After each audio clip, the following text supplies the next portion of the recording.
Welcome to another video, guys. Today we're going to be starting a new series of visa types that you can use to get PR all around the world. First, we're going to be covering the United States of America, then we're going to move on to other countries, okay? I'm very excited for this series. A lot of you guys did request me about this, but I was just not able to get the time or the energy to actually do the research for this. But right now, we're starting right away, and in this video we're going to talk about the EB-5 investor visa program. Okay, now this is definitely one of the most popular types. I know some of you might already know of it. Now, the reason that I'm starting with this is that almost everyone around the world is eligible for it, but they can't really go because it requires a lot of finances. But the important part is that you should know of this visa type, because otherwise you won't be able to understand the other visa types or compare other visa types with this one. Okay, so it's important for you to understand, by the way, this is a type of a green card, guys. Okay, so now let's actually go ahead talk about the EB-5 investor program. I think it's really important that you understand this one, and then we'll be able to move on to more complex visa types. Okay, there's a lot of research that is in this video. I think you will get the exact estimate of the amount of money you'll need, the exact amount of hard work that you'll need to put in. So I think you should definitely consider watching this to the end if you can. Okay, so let's begin. Okay, first I'm just going to introduce you to the EB-5 visa program, and then I'm going to show you all the research that I did on top of it. Some FAQs and the amount of money that you need to be spending in the next few years, even if you're thinking of going for the EB-5 program. Okay, so this category allows international investors who invest a minimum of either $900,000 or $1.8 million in a profit-making US company to gain lawful permanent residence, popularly known as a green card in the US. The amount of investment will depend on where the money will be invested. Okay, so guys, don't really be discouraged by this amount that you're seeing over here. I'll tell you, it used to be $500,000 and $1 million over here earlier. That's about 1 year back itself. Recently, in November 2019, I believe, these rules were changed and this amount was increased, because it had never been increased ever since the scheme actually started, and it had been a couple of years. But don't be discouraged by this amount. You just need to gain knowledge over here. Remember, okay, maybe tomorrow you run into some kind of money and you can go for this program, but otherwise just try watching this to enhance your knowledge, because when you compare this visa to the other visa types, you'll get a lot more insight. Okay, so yes, definitely the investment needed over here is not something that we all have just lying around in our homes.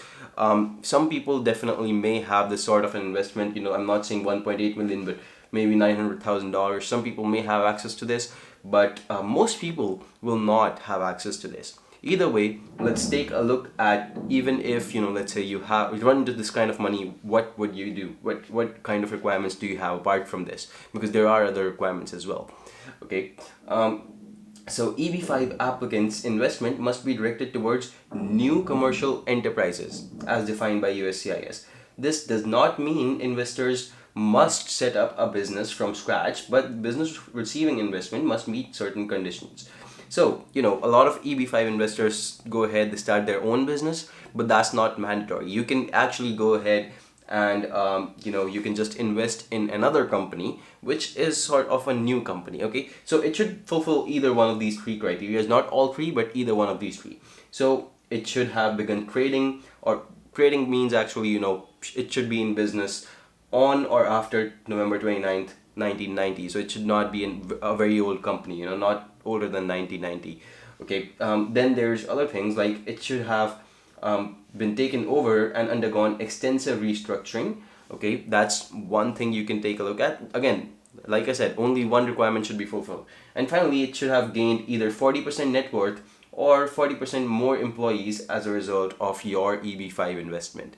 Okay, so these are the rules. Basically, you have to fulfill one of these criteria, but still, there's more to go. Let me actually talk to you about the main requirement, which is the most, you can say, hardest requirement. A lot of people don't really fulfill this easily. Getting the money, I know it's the hard part, but there's another hard requirement.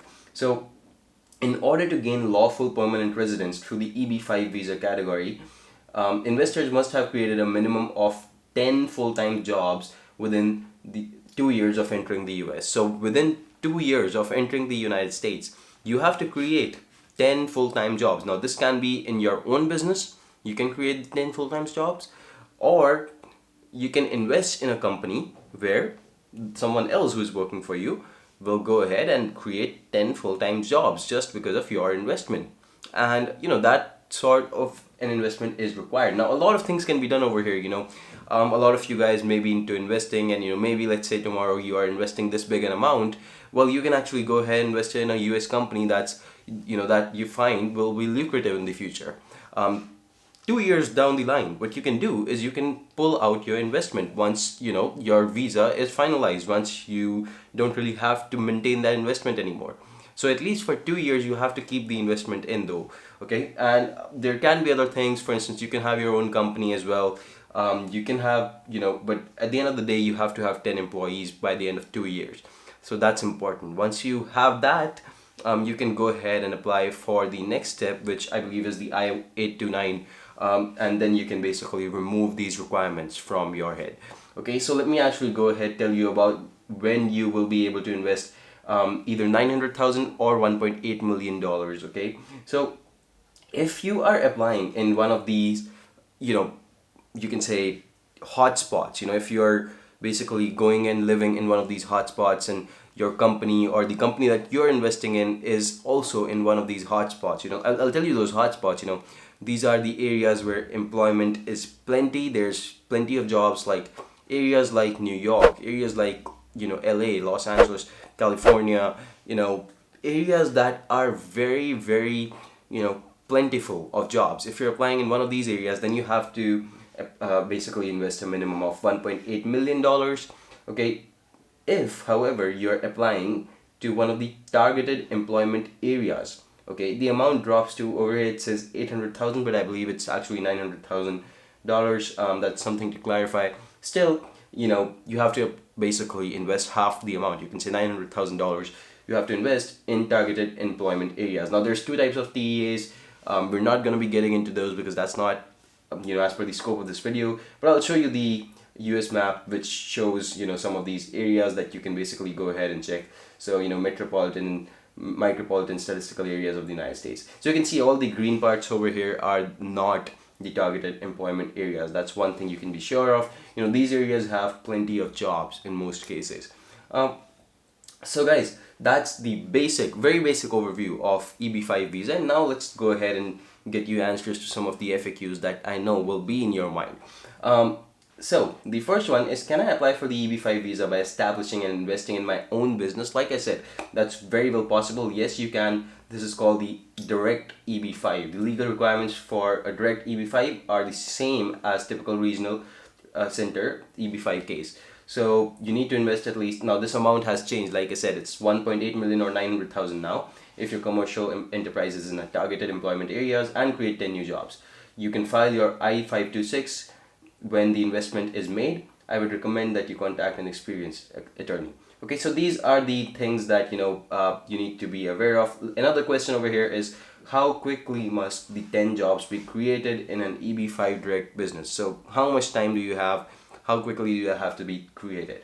So like I said over here, guys, you have actually about 2 years. You should really take it 2 years. Over here, some people will tell you have 2.5 years. After your I-526 petition is approved, but I would say take it 2 years. 2 years later, you should have made at least 10 jobs. Created 10 American jobs. Now that is the key. You should have at least 10 American jobs. American citizens should be working for you. 10 people. Okay, now this can be direct or indirect. Direct would be in your company, indirect would be in another company that you invest in. Okay, great. So there's another question over here. What happens if my EB-5 investment will not create jobs? Now again, these are the questions that came to my mind, and I thought you will also be thinking of these. So that's why I'm putting them out there. So what happens if you put in the investment but you cannot create the jobs? Well, unfortunately, there is no way around this. You can go ahead, read some of the answers over here, but there is no EB-5 without the 10 jobs. So you have to create them in the next next 2 years.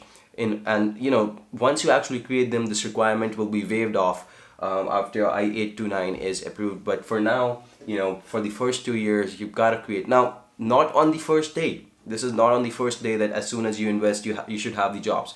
But in the next 2 years, you have to create at least 10 positions. Now, let's say that you hire someone today for digital marketing, and tomorrow you fire this person, you get another one, or this person leaves and you get another one. That does not mean that you created 2 jobs. It should be 10 simultaneous people working for you at the end of 2 years when you file your I-829. It's important that you understand this, okay? Great. I think that you get the picture. Let's move on and let me actually show you some jobs, and what kind of an investment would you be putting in, what kind of a pay you will be giving, even if you manage to do all this and you manage to go through all this of an ordeal. So you can see over here, if you're basically, if you're at one of the hotspots, then you're seeing about $18 an hour. You can see if you're in California, it's probably going to be closer to at least $40,000, and it's going to be probably less than $120,000 per person that you hire. And this is just for the quality assurance testing. But usually you will see that the salaries are around $70,000-$80,000 in these good areas in the US, at least $70,000-$80,000. Okay, now you can see other salaries as well. That's not the purpose over here. I'll actually show you other areas now. Let's say areas which are not very urbanized, right? And you can look at this over here. Like, you can have jobs at people working for you at $1,000 a week as well. It is very much possible. You can see an on-site position over here. There are other jobs as well that you might want to consider. See, $40,000 to $60,000. This is in Georgia again. Georgia is probably not one of the most urbanized areas. There are other areas which are probably worse off, like North Dakota, Arkansas. So you can take a look at those areas as well. But $40,000 to $60,000 would be an estimate for an area which is probably not one of the most metropolitan areas in the US. So you can say about $50,000, about $500,000 per annum you should be expending. That means when you are filing for your I-829, you should have at least these 10 employees. On an average, that comes out to be around $500,000, even if you're not in a very good area. So yeah, you definitely need, I would say, about at least, I think, $1.5–2 million in order to go ahead with this scheme. It's not one of the most affordable of investment schemes, but if you are investing with this sort of money, you are investing in companies maybe in your country or somewhere else, you're investing in properties, you can basically go ahead and consider this as an option. EB-5 green card would be an option for you in that case. The main purpose of this video was purely educational, to actually educate you, to show you in a practical sense exactly what kind of money you are looking at and what kind of an amount you have to expend. Later, we're going to be talking about a lot of other visa types, which will be much more interesting. There are, workarounds. Some visas you may not be eligible for, but I'll tell you how you can be eligible for them as well. So there's a lot more interesting content coming up. Let me know how you are finding this series. For now, I tried my best to give you the clear picture of EB-5. I know it's not one of the most affordable ones, but hey, at least one of these visas now, so you can go ahead and compare these with the next few that I'll be introducing you to. Okay, thank you so much for watching. If you like the research that I did, subscribe to the channel. I'll see you in the next one. Give me a thumbs up. Let me know what you think about the EB-5 below in the comments. Have a good day. Bye.